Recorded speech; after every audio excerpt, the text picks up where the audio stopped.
All right, so here's what you do for Google Analytics. Let me get this thing out of the way.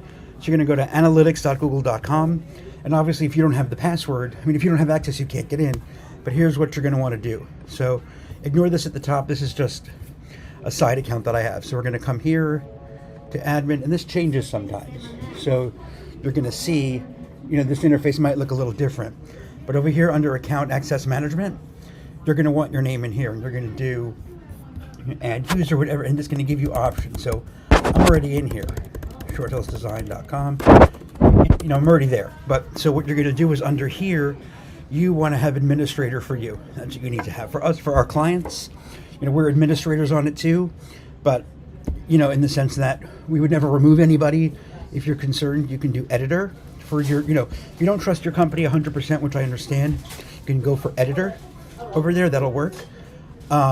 But for us, we do ask for admin just because we do set up conversions and things like that. But for you, you definitely need to have admin on that account.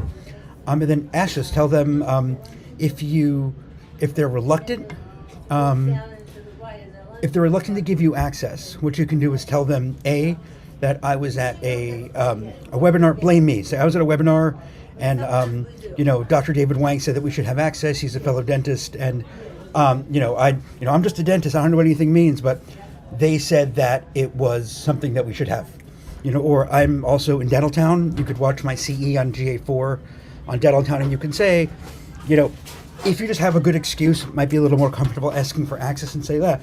I read an article on Dentaltown, a CE course, and they said, Dr. David Wank, he's a dentist, and they said that, we should have administrator access, so I'm just doing what I was told in the CE, I'm just a dentist. So that way, because if you come at them and say, hey, I want access to my account, they might think that you're like asking for your dental record, so to speak, and get all, what do you want that for? But analytics data is yours, and there's no reason for you not to have it.